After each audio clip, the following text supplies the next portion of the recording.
نبا كريا العيال كذا يقولون سقطة هي ما غنى مرجع اللي بالي عندهم بانجي كذا ممكن حريق ممكن بران عاشق. بسم الله الرحمن الرحيم وعن ونكسن دغيستيال صاحبيال kusoo dhawaada channelka aan ku leenahay YouTube-ka ee barta wararka Soomaaliyada khamiis ah taariikhduna ay ku baagan tahay 1 bisha 12aad 2022 qodobada maanta barnaamijkan ugu haynana waxa ka mid noqon doona hadduu Allah awood la ogolaado gudoomiyihii hore degmada Daynile ahna xildhibaan heer federaal Jacfar ومانتا سفر dhulka ah ku baxay ayaa gaaray xarumaha hore ee dagaalka gobolka Shabeellada Dhexe halkaasi ay ugu horeeyeen gudoomiyaha gobolka Hiiraan iyo gudoomiyaha gobolka Shabeellada Dhexe oo halkaasi maanta kaftan iyo hasaabo dheer iskula sheekaystay furunta jiida hore ee gobolka Shabeellada Dhexe taasi oo u dhow deegaanka la yiraahdo Aadan Yabaal ee gobolka Shabeellada Dhexe oo ah xudunta kaliya ee u dhiman guusha heer Hiiraan iyo gobolka Shabeellada Dhexe kaasi oo halkaasi aan idinkaga soo gudbin doono khudbado ay jeediyeen xildhibaan Jacfar oo aad u faraxsan oo ka sheekayn doono safarkii uu ku soo maray dhulka isagoo xaqiijiyay inaysan jirin wax cabsi ah inta u dhaxayso magaalada Muqdisho iyo gobolka Shabeellada Dhexe iyo Hiiraan halkaasi oo iskaga soo kala gooshay gawaarida nooca raacada loo yaqaano waxaad maqli doontaan khudbadda uu jeediyay gudoomiyaha gobolka Shabeellada Dhexe Ali Jayte gudoomiyaha gobolka Hiiraan Ali Jayte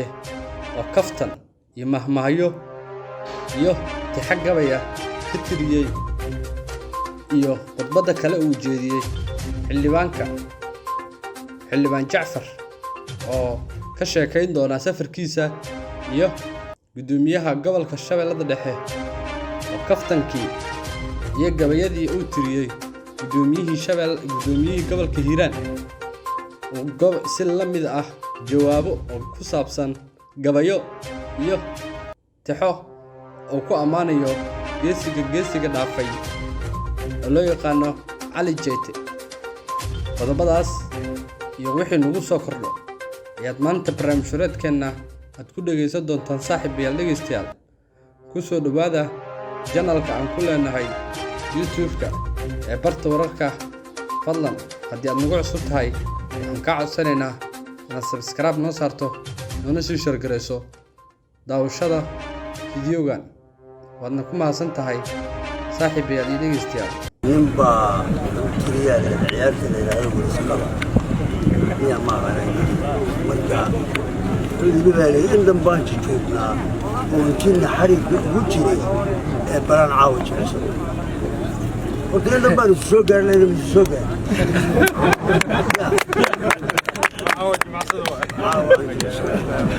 لكن حقيقة جمع سلاحون طاهي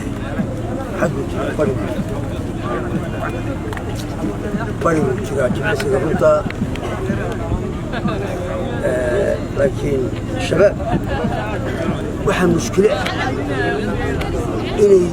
حقيقة فهم ويانا المشكلة دي لكن بعد دوك مركي أنا وحايب أنا ملاينا يا ماركس يمكن بيجي ماركس لو إني راش هي اللي جرمركي ولو تاجله تصوف فلسطين وكاره دلوينا راشي يوم قالوا ترشي جرمرك مو غدا اللي ما مغلي وهدي اللي يسوي من طعمها اللي سوتك هي هدي دتك يدولك هاي دريمين وخيالي إنه شقينين أي فاهمين أي واحد من دريمان ما مع مشكلة كم يبقى كده جاي محي مبتدئ جايبهم معه ودتك يدولك هاي واحد يا أنا بهذا البدوي ما هرين صاحب كيف هذا كنت سيب النايري waxaan leenahay allah subxaana wa tacaala ha mahadnaqo annagu waxaan lahayn dhaqdhaqaaq iyo miyoobar laakiin aqbalka iyo ilaahayna waafajiye allah subxaana wa tacaala ayaa mahaddaa iskale shabaab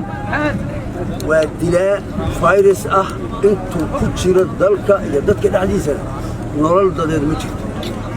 intaasaa ballankeedu yahay haddana waxaan ku soo dhaweynayaa xildhibaanka federaalka saaxiibkeyga jacfar oo safar dheer uga yimid magaalada muqdisho una socda koonaha ugu dambaysa